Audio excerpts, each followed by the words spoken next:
안녕하세요. 양도부의 정달진 형제입니다. 오늘 이 PC가 이렇게 속을 새기네요. 제가 세 대가 있는데 제일 아끼는 PC예요. 12인치, 15인치짜리가 있는데 그 말을 잘 들어요. 근데 그걸 가져올까 하다가 이 12인치짜리 요걸 가져와서 했는데 이게 껐다가 켜야 되는데 꺼지지도 않고 켜지지도 않고 그래서 지금 다른 PC로 대체를 했습니다. 다행히 PC가 있어서 대체를 할 수 있었습니다. 오늘 말씀을 교제할 내용은 예수 그리스도의 부활과 그 권능이라고 하는 제목으로 말씀을 준비를 했습니다. 이 말씀을 준비한 것은 우리가 이제 우리 주님의 그 십자가를 통해서 이제 구원을 받고 십자가가 그동안 많이 증거되면서 이 복음의 언어를 많이 맺었잖아요.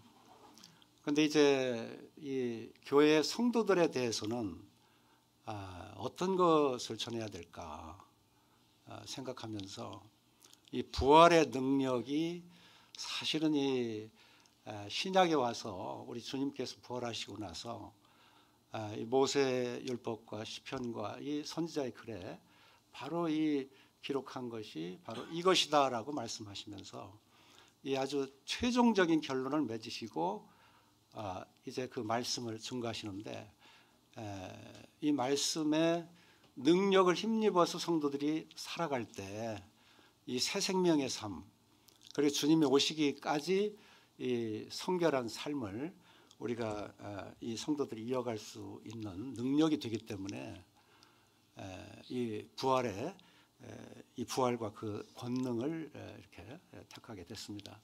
여기 조금 첨가하자면 이 부활과 성령의 권능이라고 해야 맞겠죠. 그냥 부활과 승천을 통해서 그 성령을 주시고 이 성령으로 인해서 이 교회가 역사하고 성령이 활동하셔야 참 이 많은 이 권능을 행할 수가 있기 때문이죠. 제가 시간을 지금 오늘 조금 늦었는데요. 어제는 1시간은 가야 될 것 같은데 이게 너무 좀 많이 가나요? 여하튼 하여튼 빨리 진행을 해서 하여튼 그 이전에 끝내도록 한번 해보겠습니다. 오늘 말씀드릴 것은 이게 지금 PC가 달라지니까 또 깨지네요. 그리스도의 부활의 실체와 그 분부하신 말씀들 이것을 돌아보고요. 그 다음에 사도 바울의 부활 신앙 이 로마서를 통해서 말씀을 한번 살펴보겠습니다. 그리고 베드로의 부활 신앙으로 인한 그 변화 이제 여기까지 좀 가기가 오늘 어떨지 모르겠습니다. 그런데 약간 간단하게라도 좀 부언을 하도록 하겠습니다.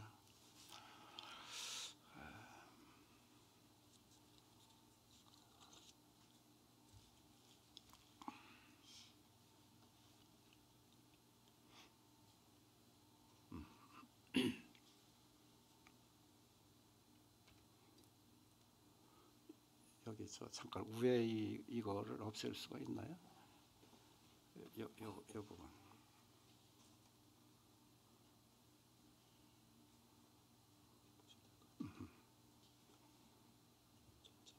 네.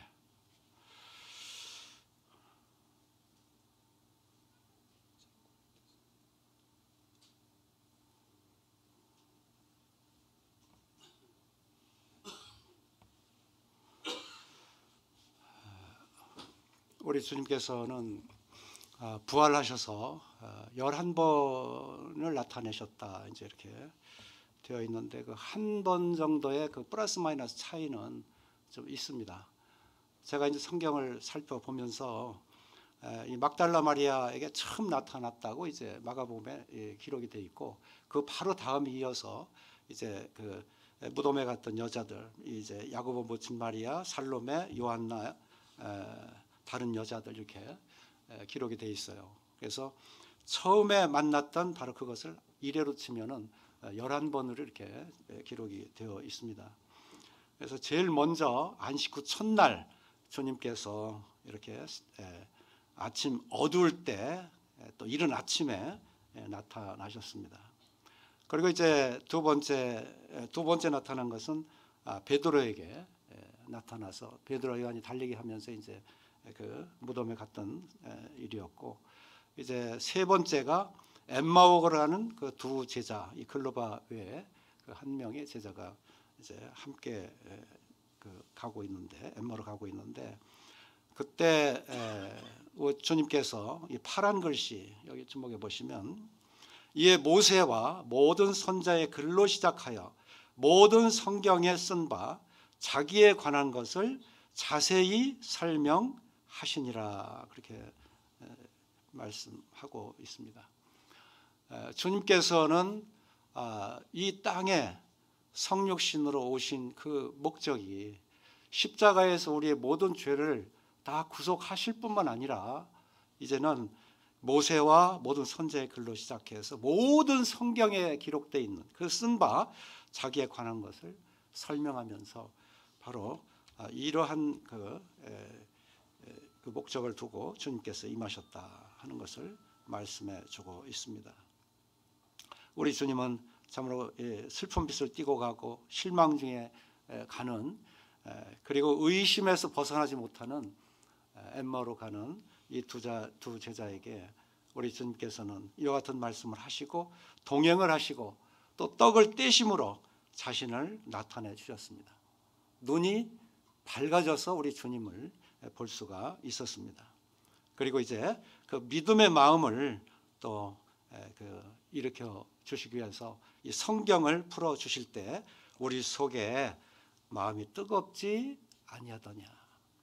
그래서 우리 주님과 동행할 때 우리의 마음이 뜨거워지는, 우리가 주님의 말씀, 하나님의 이 주님의 주신 말씀, 그 주님의 말씀을 대할 때 우리가 마음이 이래 뜨거워지는 이와 같은 역사가 우리가 있어야 되는 것, 이것을 주님께서 또 이렇게 그 엠마오로 가는 제자를 통해서 보여주셨습니다. 다음에 이제 네 번째 나타나신 주님의 모습입니다. 도마가 없을 때 열 제자에게, 이것도 예루살렘에서, 그때 이제 주님께서는 너에게 평강이 있을지어다라고 말씀하셨어요.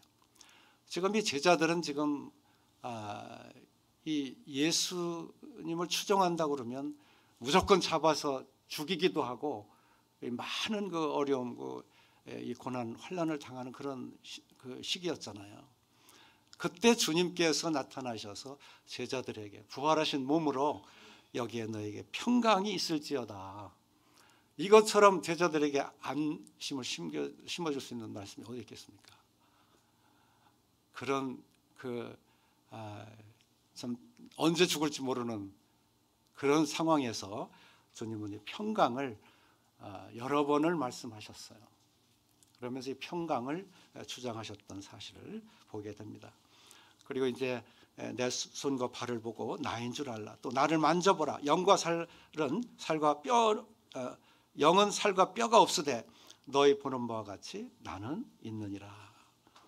또 이르시되 내가 너희와 함께 있을 때 너에게 말한 바 곧 모세 율법과 선지의 글과 시편에 나를 가리켜 기록된 모든 것이 이루어지리라 한 말이 이것이라. 참 이것은 주님께서 부활하시고 여기까지 오셨을 때의 그 상황, 이거는 참 창세 전부터 예비하시니 놀라운 이라니 그 경륜이 아닙니까? 이것을 우리 주님께서 나타내 보이시고 이 말씀을 하셨다. 우리는 이러한 말씀을 지금 대하고 그 주님을 우리가 대하고 있다고 하는 것입니다. 다음에 이렇게 주님께서 나타나신 그 모습을 볼 때 참 그 부활하신 몸은 물리적으로 제한받지 않고 뼈가 있고 만져볼 수 있고 음식을 먹을 수 있고 십자가에 못 박힌 흔적을 우리가 참 이렇게 제자를 통해서 그러한 몸인 것을 우리가 알게 됐죠. 다시 죽지 않고 사망이 주장하지 못하는, 썩지 않고 영광스러운 몸, 신령한 몸으로 다시 사는 이와 같은 것을 제자들 앞에서 보여주셨다고 하는 것입니다. 다음에 이제 부활 후 8회를 지나서 이게 이제 5번째 나타나신 것인데 실상 이제 2번째 이게 이 날수로 따지면 그래서 여기에 말씀이 이 도마가 있을 때 이건 11 제자가 있을 때 그때 8회를 지나서 이제 다시 또 너희 평강이 있을지어다. 주님은 항상 이 제자들을 먼저 안심시키셨어요. 이 평온한 중에 주님께서 이 교제하시는 것을 이건 참 우리가 주님 앞에 있을 때 마음이 이렇게 산란하거나 두려움이 있거나 이럴 때는 이 주님과의 교제가 어렵잖아요. 주님은 먼저 안돈시키고 그 평강을 하늘에 주시는 이 평강을 이것을 누리게 하시고 그 가운데에서 주님께서 말씀하세요. 도마에 그리시되 내 손가락을 이리 내밀어 내 손을 보고 내 손을 내밀어 내 옆구리에 넣어보라. 그래야 믿음 없는 자가 되지 말고 믿는 자가 되라. 참 지금 우리가 주님을 보지 못해도 이제 믿는 자가 된 것. 그런데 이 믿음을 우리가 계속 믿어왔지만 주님께서 나타나신 게 먼저예요. 우리 믿음이 먼저가 아니라. 이게 참 이 귀하고 놀라운 거죠. 주님은 우리가 눈에 보일 수 있도록 나타나신 거예요. 우리의 마음의 눈으로 분명히 확신할 수 있도록 나타나셨어요. 그리고 그 주님을 우리가 바라봤을 때 지금 이 도마처럼 도마가 대답하여 이르되 나의 주님이시요 나의 하나님이시니다라고 고백할 수밖에 없는. 그래서 주님이 뭐라고 하셨습니까? 너는 나를 본거로 믿느냐? 보지 못하고 믿는 자들은 복되도다 하십니다. 참 우리들에 대한 복이 어디 있는가? 우리 팔복에 보면 마음이 청결한 자는 복이 있나니 여기 복이 있는 자 참 그들이 하나님을 볼 것이며 지금도 우리는 주님의 주시는 평강이 있을지어다. 또 우리 마음에 이 청결함이 임하면 하나님을 보잖아요. 이 놀라운 일입니다. 그래서 그렇게 참 이 도마에게 그렇게 이뤘고 그 다음에 이제 이 7 제자가 여기에 베드로가 포함이 돼서 다시 바다에 가서 이제 어부살이를 합니다. 이게 우리의 이 육신적인 삶이죠. 주님과의 교제가 어렵거나 또 이 막히게 되면 항상 우리는 또 세상으로 돌아가기가 십상이잖아요. 근데 주님은 7 제자 여기에 찾아가셨습니다. 얘들아 너에게 고기가 있느냐? 다시 이제 누가복음 5장에 기록되어 있는 그 고기 잡을 때 당시에 그 베드로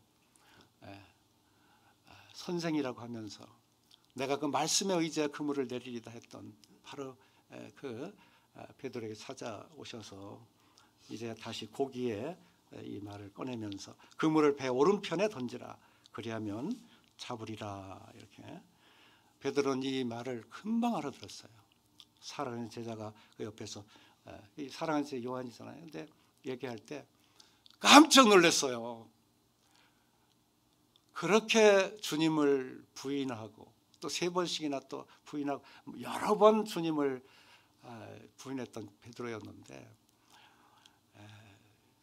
내가 나를 사랑하느냐 하는 이 말씀을 이제 또 대하게 되겠습니다만은 그렇게까지 했는데 이제 그 말씀 이후에 또 이렇게 부활하셔서 나타나셨는데도 불구하고 다시 고기 잡으러 가는 그 베드로. 이 베드로가 또 이제 주여 하면 주님이라고 하면서 뛰어내려서 주님 앞에 가는 그런 장면입니다. 그래서 여기에 지금 잡은 생선을 좀 가져오라. 가져오니까 153마리, 53마리를 그물이 찢어지지 않았다 그랬잖아요. 잡았을 때. 하여튼 와서 조반을 먹으라. 이게 주님이 말씀하셨어요. 부활하신 몸으로 베드로를 이와 같이 참 끝까지 사랑하시는 우리 주님의 이 모습을 보게 됩니다. 거기에 바로 그 다음 절이 21장 요한복음 21장 15에서 17절 여기에 바로 요한의 아들 시몬아, 내가 이 사람들보다 나를 더 사랑하느냐. 3번씩이나. 그리고 이 내 양을 먹이라, 그리고 치라, 먹이라 3번씩을 이렇게 말씀하셨던 것을 보게 됩니다. 바로 이것이 3번째, 그리고 날수로는 3번째, 안식 후 첫날 1번, 여덟의 절에서 1번, 그리고 이때 3번째 나타나신 것입니다. 주님이 직접 이렇게 나타내 보이신 건 6번째. 이게 이제 디베리아 호수인데요, 갈릴리 호수. 참 여기에서 이제 산상수훈을 말씀하셨던 장소 같아요. 여기에 다시 주님이 오셔서 이곳에서 11제자에게, 여기 갈릴리 산이라고 나옵니다. 11제자가 갈릴리에 가서 예수께서 지시하신 산에 이르러 예수를 배웠고 경배하나 아직도 의심하는 사람들이 있더라. 예수께서 나와 말씀하여 이르시되 하늘과 땅의 모든 권세를 내게 주셨으니 그러므로 너희는 가서 모든 민족을 제자로 삼아 아버지와 아들과 성령의 이름으로 세례를 베풀고 내가 너에게 분부한 모든 것을 가르쳐 지키게 하라. 볼지라 내가 세상 끝날까지 내가 항상 함께 있으리라 하시니라. 예, 바로 이 마태복음 28장 20절에 나온 이 말씀이 주님이 7번째 나타나셨을 때, 그때 이 갈릴리 호수에서 말씀을 하신 것을 성경에서 볼 수 있습니다. 그리고 이제 8번째는 승천하실 때 11 사도에게 베다니 앞에서 예수께서 그들을 데리고 베다니 앞까지 나가사 손을 들어 그들에게 축복하시더니 축복하실 때 그들을 떠나 하늘로 올려지시니 그들이 그의 경배와 큰 기쁨으로 예루살렘에 돌아가 늘 성전에서 하나님을 찬송하니라. 이게 베다니 앞에서, 이 베다니는 이제 감람산 바로 옆에 있는 곳인데 여기에서 부활 승천 하신 것을 보게 됩니다. 이 동일한 8번째의 사건은 사도행전에 바로 이어서 누가가 기록을 하고 있습니다. 여기에 1장 4절에 보면 사도와 함께 모이사 그들에게 분부하여 이르시되 예루살렘을 떠나지 말고 내게서 들은 바 아버지께서 약속하신 것을 기다리라. 요한은 물로 세례를 베풀었으나 너희는 몇 날이 못되어 성령으로 세례를 받으리라 하셨느니라. 부활 승천하시고 이제 오순절날 성령이 임했잖아요. 그때까지 기다려라. 40일 동안 사시다가 이제 열흘 후에 성령을 보내셔서 성령으로 인해서 이제 세례를 받고 주님의 일을, 그 사역을 감당할 것을 말씀을 하신 것이죠. 1장 8절 오직 성령이 너에게 임하시면 너희가 권능을 받고 예루살렘과 온 유대와 사마리아와 땅 끝까지 이르러 내 증인이 되리라. 참 우리는 이 말씀을 좀 체험하고 실제 이 말씀을 의지하고 이 사역들을 감당하고 있습니다. 이때 11절에 흰 옷 입은 2 사람의 곁에 서서 이르되 갈릴리 사람들 어찌 서서 하늘을 쳐다보느냐. 너희 가운데 하늘로 올리우시니 예수는 하늘로 가심을 본 그대로 오시리라 하였느니라. 참 우리는 이 말씀대로 하늘로 오신 그대로 다시 오시는 주님을 우리가 소망하고 있습니다. 그리고 이제 9번, 10번, 11번째, 이것은 고린도전서 15장에 기록이 되어 있습니다. 이렇게 해서 참 주님의 저희들 가운데 오셔서 실제적으로 우리 가운데 드러내신, 그리고 우리에게 분부하신 말씀들을 우리가 살펴보았습니다. 이제는 사도 바울의 그 부활 신앙이라고 했는데 참 이 사도 바울의 그 서신서 13개 서신서를 보면 가장 첫머리 서신서에 중요한 그 서신서마다 가장 첫머리에 부활을 언급하면서 특히 로마서 같은 경우에는 1장에서 10장까지 부활에 대한, 부활의 생명이 아니면, 우리 주님의 부활이 아니시면 그 말씀이 풀리질 않아요. 부활로 인해서 우리의 그 모든 이 믿음과 삶이 이루어지는 이와 같은 말씀을 주고 있습니다. 우리 로마서 1장 4절을 보시게 되면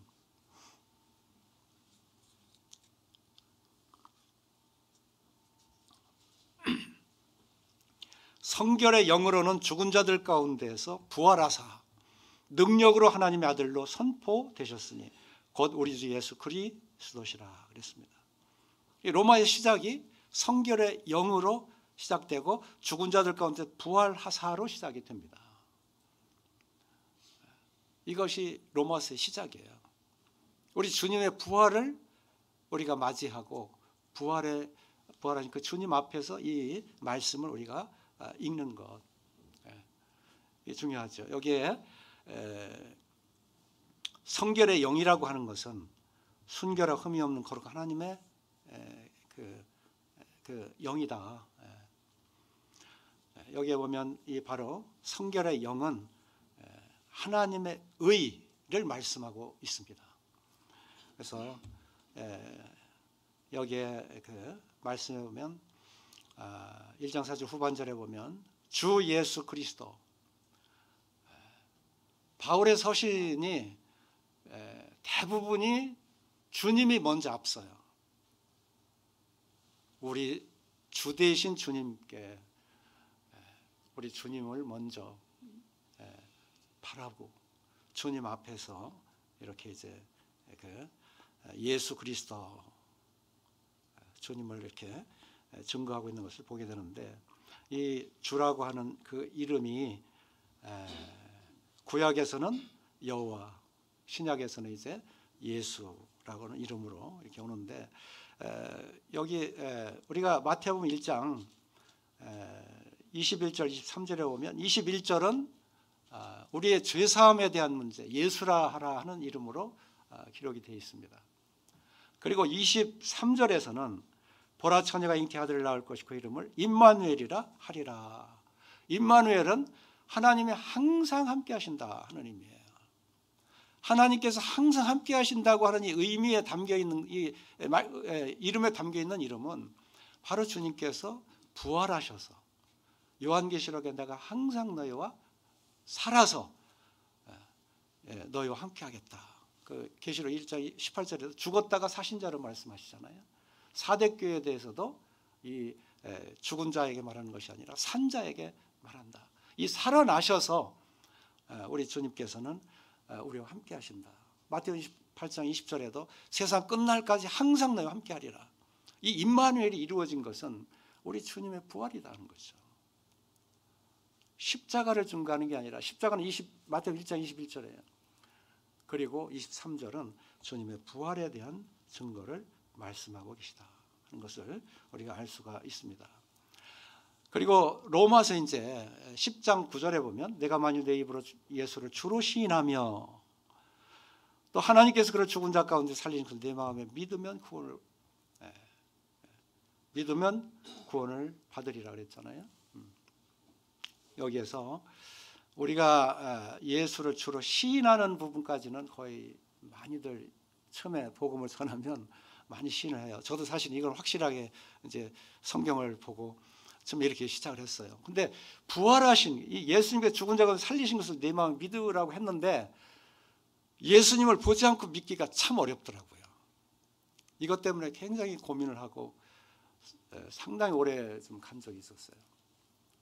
그런데 예수 그리스도의 그 부활하심에 대해서 이제 주님이 나타나심, 주님이 우리의 믿음의 주라고 하는 주님이 우리의 그 마음의 눈으로 가시적으로 드러난 그 사실을 보았을 때 너무 놀란 거예요. 저도 그런 경험이 있어요. 이 말씀, 주로 시인하는 것과 죽은 자 가운데 살리신 것을 내만 믿으면 구원을 얻으리라는 이 말씀이, 이 두 가지는 항상 같이 다녀요. 성경에서 짝을 이루어요. 우리가 복음을 증거할 때. 그래서 이 복음을 증거할 때 이 두 말씀이 그리스도 안에서 모든 게 다, 주님 안에는 모든 충만이 다 거하시잖아요. 다 주님이 가지고 계세요. 그래서 사도행전에 복음을 증거할 때는 주 예수를 믿어라. 주 예수 그리스도 안에는 십자가도 있고 부활도 있고 그 위에 뭐 성경 모든 보고가 다 그 안에 들어있잖아요. 말로 다 할 수 없는 보고가. 근데 그곳에 처음에 입문하는 자들은 십자가가 제일 먼저 보여요. 하나님의 지혜이기 때문에. 세우신 지혜. 그리고 살아가는 이 삶에 있어서는 부활의 생명이 그 다음에 같이 병행해서 짝을 이루어서 이 주님의 신앙생활을 해나갈 수 있도록 하는 것을 보게 되는 것입니다. 그래서 십자가는 죽으심, 화목제물, 죄사함 이와 같은 것을 증거하고 있는데, 부활은 영원한 새 생명, 첫 열매, 하나님의 의, 이것을 분명히 증거하고 하나님께서 그를 죽은 자 가운데 살리신 것을 내 마음 믿으면 구원을 받으리라 하신 이 말씀, 이것을 이 부활을 통해서 우리로 하여금 믿고 주님을 영접하도록, 주님과 함께 동행하도록 이렇게 했습니다. 여기에 MRD안이라고 하는 이 성막이라는 책이 있어요. 그 성막의 책에 나온 기록을 제가 소개를 좀 드려볼게요. 이 성막의 말뚝과 줄이라고 하는 그 교훈인데, 이 성막에 지금 이 성막이 보이잖아요. 이 성막이 아주 튼튼하게 이렇게 유지가 되는 그 이유, 이것은 노쇠로 만들어진 말뚝 때문이다 하는 것이죠. 이 노쇠로 만든 게 썩지 않는 거예요. 40년 동안 광야 생활을 하면서도 아무리 폭풍과 강풍이 몰려와도 이 성막만큼 흔들리지 않았다는 거예요. 그런데 이 밧줄, 여기에 이 밧줄이 이 말뚝에 매여 있게 되는데, 이 말뚝에 땅에 깊이 박힌 부분과 땅에 올라온 부분을 이 성막 이 책에서 이 언급을 하고 있더라고요.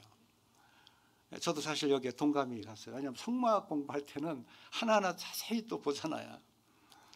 그런데 여기에 말뚝에 땅에 묻힌 부분은 이 세상의 모든 죄를 담당하시고 죽으신 것을, 또 노출된 윗부분은 부활하신 그리스도를 의미한다고 볼 수 있다 이렇게 되어 있어요. 그래서 성막은 그 말뚝에 노출된 부분에 줄이 매여 있다 하는 거예요. 이것은 우리는 살아계신 부활하신 우리 주님으로 인해서 견고해지고 안전함을 얻는다. 이걸 아주 비유적으로 성경에서 표현을 했더라고요. 주님의 십자가에 우리 죄를 위해 죽으셨고, 이제 그 주님께서 드러내신 이 부활의 생명의 이 부분에 이 줄이, 우리 성령의 줄이 거기에 꽉 매여 있는 거예요. 그렇게 성막은 어떠한 강풍이 불어도 이 성막은 견고한 거예요. 하나님의 말씀대로 세워진 이 성막. 그리고 우리 교회가 이렇게 주님께서 세워주신 십자가와 부활의 능력이 이 교회를 아주 견고하게 그렇게 세워주고 계시다고 하는 것을 알려주고 있는 거예요. 그래서 그분은 우리를 위해 죽으시고 장사되었으나 다시 살아나셔서 오늘날 살아계시는 주님이시다.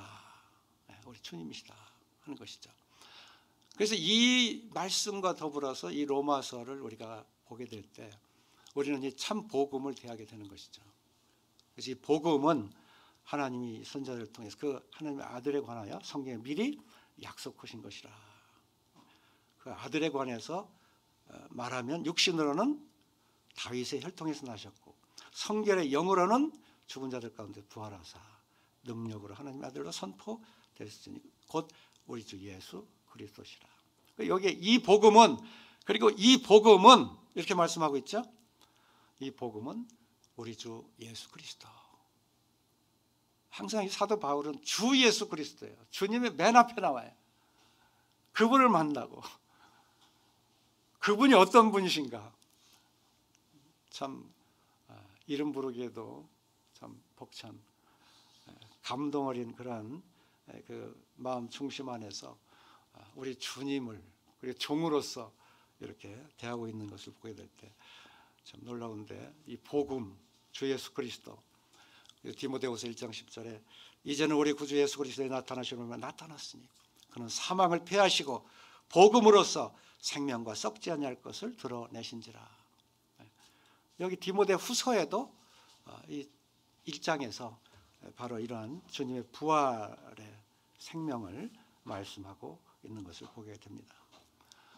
그리고 이제 이방인들, 유대인들과 멀리서 함께하지 못했던 우리 이방인들, 이 복음으로 말미암아 그리스도 예수 안에서 함께 상속자가 되고 함께 지체가 되고 함께 약속에 참여하는 자가 됩니다. 대개이 구원받고 이 사실에 대해서 우리가 감사를 많이 느끼시는 분도 있지만 대체로 많이 못 느끼시는 것 같아요. 저도 이 성경을 이렇게 대하면서 야, 우리가 얼마나 복받은 자들인가. 우리 이방인이잖아요. 그런데 우리 주님의 복음을 대하면서 우리가 얼마나 큰 지금 복을 누리고 있는가. 그 신성의 모든 충만이 육체로 거하시는 그 주님을 우리가 대하고 있다고 하는 이 사실. 그래서 이 믿음으로 얻은 이 성결의 영, 또 하나님의 의, 이 부분에 대해서 로마서에서 이제 의는 믿음으로 말미암아 살리라 하는 이 말씀을 주고 계십니다. 이 복음에는 하나님의 의가 나타나서 이건 믿음으로 믿음에 계속 이르게 되는 것이죠. 우리 주님이 계시기 때문에. 그래서 이 앞으로는 히브리서 10장 38절에도 이제 또 한 번 나의 의는 믿음으로 살리라 하는 이 말씀에 이제 잠깐 후면 다시 오실 이가 오신다. 그래서 뒤로 물러가면 내 마음이 그를 기뻐하지 아니하리라. 이렇게 말씀하신 사실을 기억하고 우리는 의인은 믿음으로 말미암아 살리라 하는 이 말씀대로 우리가 살아가야 될 줄로 압니다. 로마서를 쭉 한번 말씀을 이렇게 훑어보면 여기에 3장에서는 이 하나님의 의를 말씀하시면서 예수 그리스도를 믿음으로 말미암아 모든 믿는 자에게 미친 하나님의 의는 차별이 없느니라. 그리고 24절에 그리스도 예수 안에 있는 성령으로 말미암아 하나님의 은혜로 값없이 의롭다 하심을 얻은 자 되었느니라.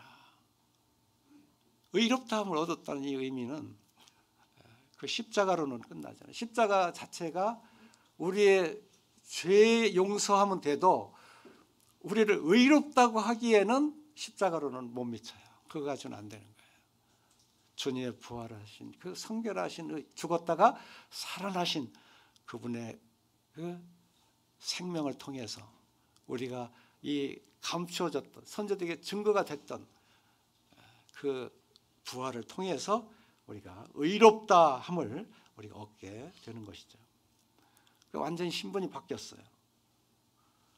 마치 북한 탈북자가 남한에 오면 모든 신분이 완전히 바뀐 것처럼 우리가 이 세상 가운데 살다가 이제는 주님의 자녀가 되면서 완전히 신분이 바뀌었어요. 로마서 4장에도 동일하게 이 이삭을 얻을 수 없는 아브라함과 사라가 이삭에 대한 기대를 할 수가 없었잖아요. 다 태도 죽고. 이게 뭘 말하는 거예요?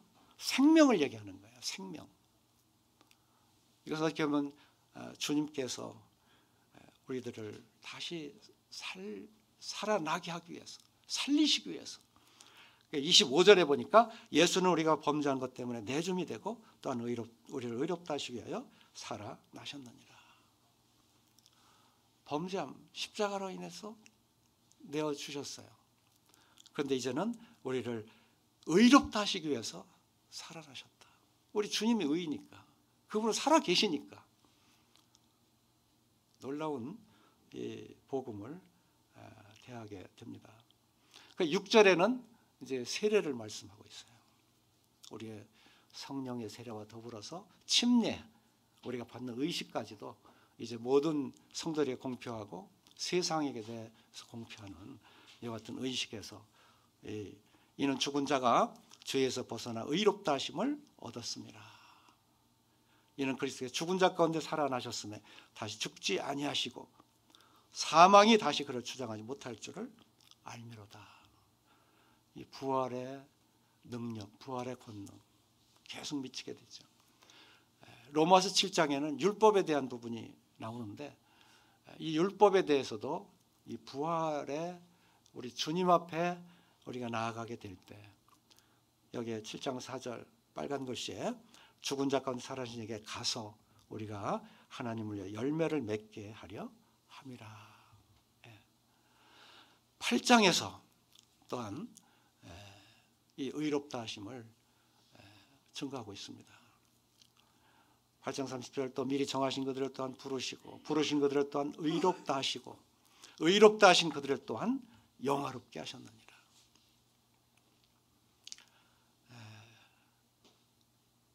지금까지 사도 바울은 의롭다고 의로운 자 됐다고 말씀하시면서 이제는 영화롭게 요한복음 7장에 영화롭게 하는 말씀이 나오는데 우리 주님의 그 부활체를 영화롭다라고 말씀 드려도 될 것 같아요.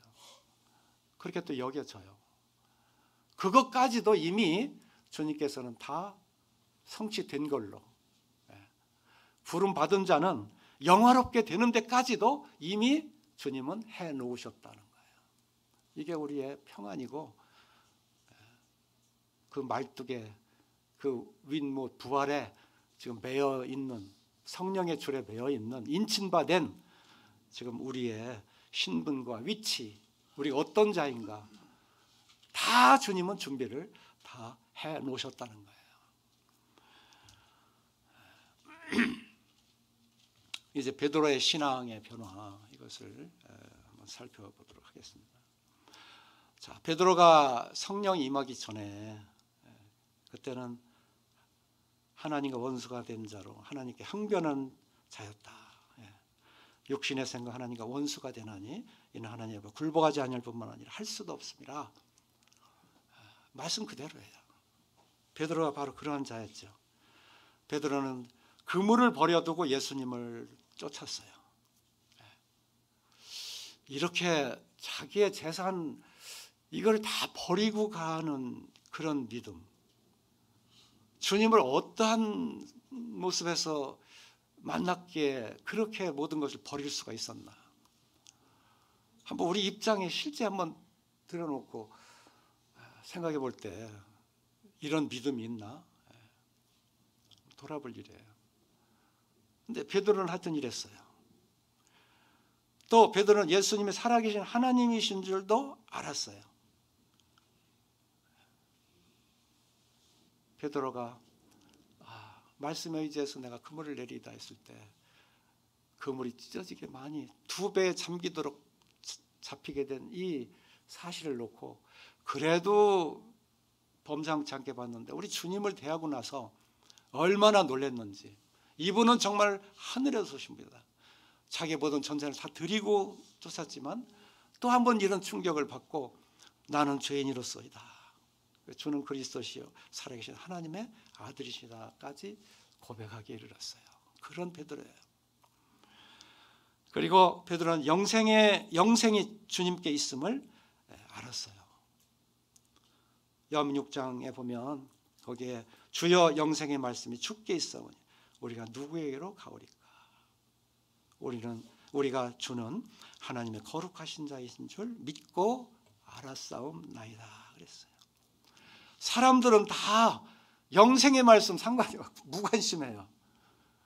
그냥 어떻게 하면 이 5,000명 먹인 그 보리떡을 찾아서 이런 데 다 썰려 있고 그걸 쫓아가는데 여기에 베드로는 주님께 영생의 말씀 귀하게 여겼어요.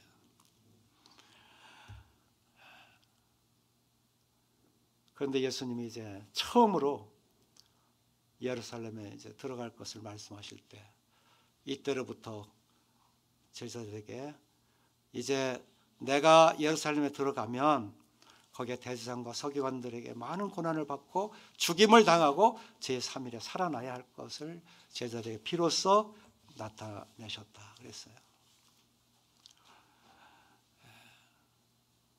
우리 주님의 임무, 이거는 이 땅에 오셔서 부활의 능력으로 영광주 하나님의 성전과 나를 세워야 되는, 앞을 내다보고 가신 우리 주님이시잖아요. 근데 베드로는 그게 보이지 않아요.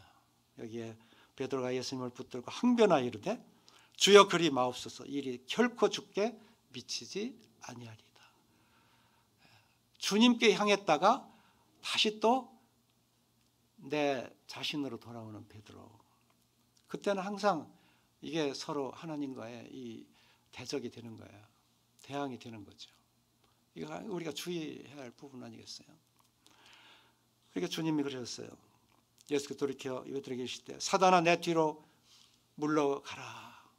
너는 나를 넘어지게 하는 자로다. 내가 하나님의 일을 생각하지 아니하고 도리어 사람의 일을 생각하는도다. 지적하셨어요. 하나님의 일을 생각하는 것, 그리고 사람의 일을 생각하는 것, 책망하셨죠. 이 베드로가 어느 정도까지 갔느냐, 육신적으로 갔을 때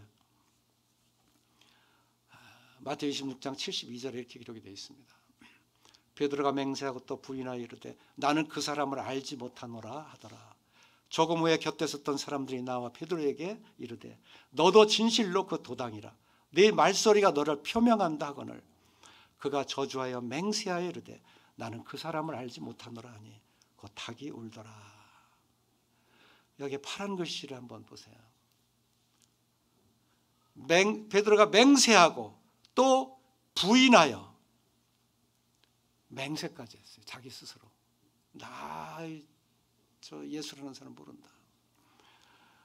그리고 74절에 그가 저주하며 예수님께 대해서 저주까지 했어요. 참 이렇게까지 갈 수 있을까? 우리 육신적인 것은요, 이렇게까지 갈 수도 있다. 상황에 따르면 이렇게도 갈 수 있는 것이구나. 이걸 여기에서 배우게 됩니다. 이에 베드로가 예수의 말씀에 닭 울기 전에 내가 3번 나를 부인하리라 하시면 생각이 나서 밖에 나가서 심히 통곡하니라. 여기에 다른 복음서에 보면 예수께서 베드로를 보시니 얼굴을 향해서 보았어요. 베드로 눈이 마주쳤던 거죠. 얼마나 이 죄책감이랄까 얼마나 컸겠습니까? 어찌하든지 성령이 임하시기 전에는 우리에게는 하나님을 알 수도 없고 깨달을 수도 없다. 이게 요한복음 2장 20절 22절에 주신 말씀이에요. 죽은 자 가운데 살아나신 후에야 제자들이 이 말씀하신 것을 기억하고 성경과 예수께서 하신 말씀을 믿었더라. 이 죽은 자 가운데 살아나신 후에야 라는 말씀을 주목하시기 바랍니다. 우리 속에 십자가에 매여 있으면 안 돼요. 주님의 부활하심에 우리가 함께 해야 돼요. 그 생명이 우리 속에 살아있어야 돼요. 구원받은 성도들은 모두가 다 성령이 있어요. 그런데 그 성령을 소멸했느냐, 또는 성령이 근심하시느냐, 성령이 지금 활동을 못하도록 주저앉아 있느냐 하는 거예요. 이걸 일깨우는 것이 이게 지금 이 리더들의 이게 지금 중요한 임무다, 책임이다. 이 부분을 위해서 기도해야 되는 것이죠. 성령이 역사하고 부활하신 주님과 함께 새 생명을 살아가고 이 세상을 이겨나가는 이 삶을 주님의 부활과 더불어서 함께 나가야 되는 것이죠. 임마누엘인 것이죠. 그 다음에 요한복음 7장 38절에도 이 생수의 강에 대해서 이해를 못했어요. 그런데 예수께서 아직 영광을 받지 아니하였으므로 성령이 아직 그들에게 계시지 아니하시더라. 우리가 아무리 교회에서 성도들을 지도하고 가르치고 한다 할지라도 성령이 일어나지 않으면 안 돼요. 성령이 활동하지 않으면 안 돼요. 죽은 그 상태에 계속 해도 소용이 없어요. 복음을 전하는데 복음을 성경이 거의 다 알도록 복음을 전하고 또 그 구도자도 그걸 다 알도록 그렇게 많이 지식을 가지고 있다 할지라도 성령이 아니고서는 주라고 할 수 없고 성령이 아니고서는 그 생명이 거듭날 수가 없다는 거예요. 베드로의 성령이 임하신 후에 부활의 증인이 된 모습을 볼 수가 있어요.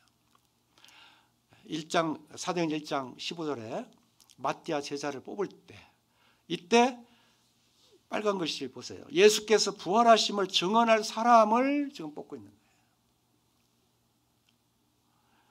다음 2장 31절에 3,000명이나 구원받을 때 그때 증거한 말씀은 시편 16편이에요.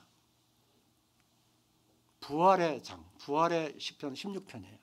거기에 기록된 말씀이 미리 본고로 그리스도의 부활을 말하되 그가 음부에 버림이 되지 않고 그의 육신이 썩음을 당하지 아니하리라 하더니 이 예수를 하나님이 살리신지라. 우리가 다 이 일의 증인이로다. 그때 이 말씀이 부활의 그 주님을 만났을 때 그 시편에 있던 그 주님이 눈앞에 나타났을 때 그때 3,000명이나 더하는 역사가 일어난 것이죠. 솔로몬 행각에 설교할 때도 생명의 주를 죽였도다. 그러나 하나님이 죽은 자 가운데 그를 살리셨으니 우리가 이 일의 증인이라. 제가 지금 12시인데 끝날 시간인데 조금만 더 사용하겠습니다.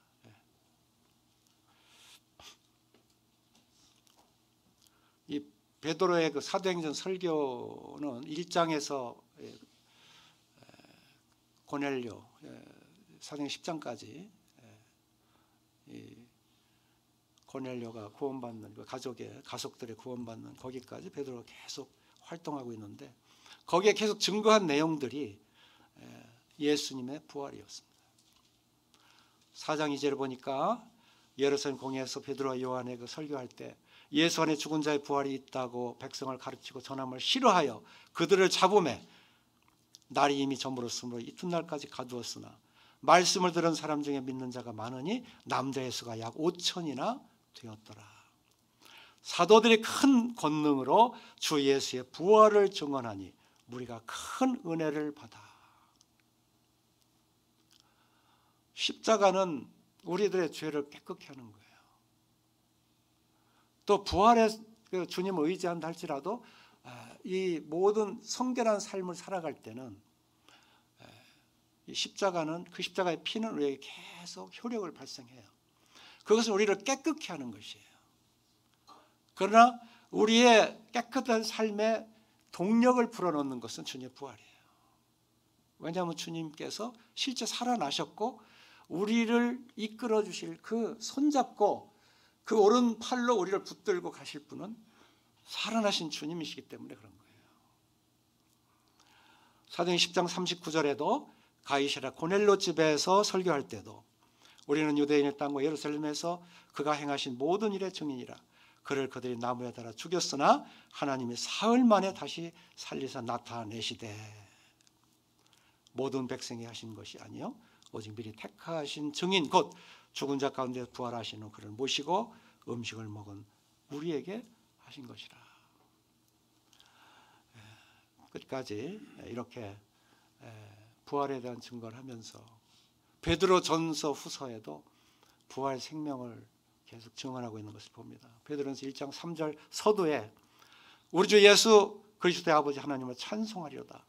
그의 많으신 공렬대로 예수 그리스도를 죽은 자 가운데서 부활하게 하심으로 말미암아 우리를 거듭나게 하사 산 소망이 있게 하시며 20절에도 그는 창세전부터 미리 알리신 바 되시니나 이 말세에 너희를 위하여 나타나신 바 되었으니 너희는 그를 죽은 자 가운데서 살리시고 영광을 주신 하나님을 그리스도로 말미암아 믿는 자니 너희 믿음과 소망이 하나님께 있게 하셨느니라. 베드로가 무엇을 증거하나요? 부활하신 예수 그리스도, 죽은 자 가운데 다시 살리신 그 하나님, 그리고 우리 주님, 그 그리스도, 그분을 증거하고 있는 것을 보게 되는 것입니다. 우리가 세례를 받을 때에도 그 세례에 관해서 베드로전서 3장 21절에 물은 예수 그리스도께서 부활하심으로 말미암아 너희를 구원하는 표다 말씀하고 있어요. 십자가에서 죄사함을 받았기 때문에 지금 세례받는 게 아니고 여기에 물론 이것도 다 포함이 되죠. 왜냐하면 그 통과했기 때문에.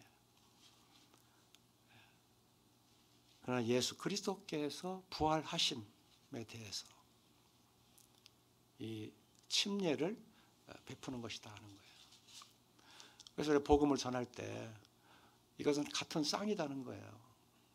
십자가와 부활, 승천, 하나님 우편에 앉으심, 살아계시기 때문에 그렇죠.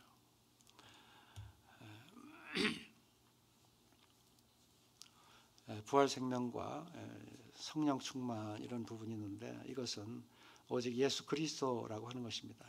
우리 주님께서 주권자가 되시고 그 주권 아래 우리가 복종할 때 우리가 성령의 역사를 이루게 되고 그 열매를 맺게 되고 그렇게 되는 것이죠.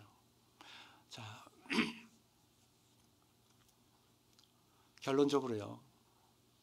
베드로의 신앙의 변화, 부활로 인한 신앙의 변화, 이것은 베드로가 예수님과 진실한 세 번의 사랑의 고백, 이것은 주님께서 부활하실 후에 이 대화를 나누셨어요. 내가 나를 사랑하느냐. 이제 자신의 증거를 다 드러내 보이시고 그리고 내가 나를 사랑하느냐. 말은 안 하지만 내가 지금 이렇게 살아있지 않냐. 내가 나를 사랑하느냐. 세 번째 물었을 때는 베드로가 어쩔 줄 모르고 진정한 love is God, 하나님의 진정한 사랑, 내가 지금까지 내가 알았던 그 사랑, 그것이 아니라 바로 주님이시구나. 하나님이 그 아들을 통해서 보이신 그 사랑, 그리고 다시 부활해서 모세율법과 시편과 그 선자들의 글에 기록해서 내가 너에게 바로 이루고자 했던 것이 이것이다 라고 보이시고 끝까지 사랑하시는 사랑의 그 주님 앞에 이 베드로 자신을 주님께서 아십니다 라고 할 수밖에 없는, 이제 모든 것은 주님 주권하에 있다는 것. 그리고 이제는 베드로가 그리스도의 부활하심과 성령의 권능이에요. 이것으로 베드로가 영적 지도자로서 사람을 낳는 어부, 즉 복음 전파의 사명을 감당할 수 있었다. 그 근원이었다 하는 거예요. 그리고 베드로가 부활하신 주님과 성령에 이끌려 순교할 수 있었다. 아마 부활과 성령이 임하지 않았다면 베드로가 죽임을 받을 수 있을까요? 그러나 거꾸로 십자가에 매달렸다는 이와 같은 그 말이 전해 오고 있잖아요. 그는 주님의 부활을 보았고 살아계신 그분과 함께 하고 있고 그리고 성령께서 계속 이끌어 가시는, 그리고 주님은 이제 요한복음 21장에서 너는 나를 따르라, 그 말씀이 이제는 주님의 말씀이 성령을 통해서 베드로를 계속 이끌었던 거예요. 그것은 부활하신 주님을 따르라는 거예요. 그리스도인의 삶은 하나님과의 개인적인 관계를 날마다 유지하는 것이다.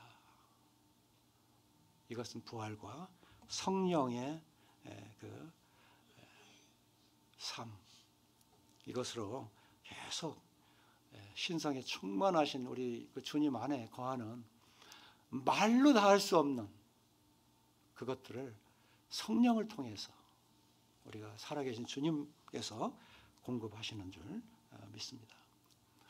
오늘 로마서 1장 4절에 다시 한번 되새겨 본다면 성결의 영으로는 죽은 자들 가운데서 부활하사 능력으로 하나님의 아들로 선포되셨으니 곧 우리 주 예수 그리스도시라. 우리 주님을 살아나신 주님을 섬기시고 또 교회 안에서는 부활하신 그분을 통해서 주님을 통해서 성령의 역사가 살아나서 정말 주님을 다시 오시는 주님을 맞이할 수 있는 살아있는 교회가 되시기를 바라겠습니다. 감사합니다.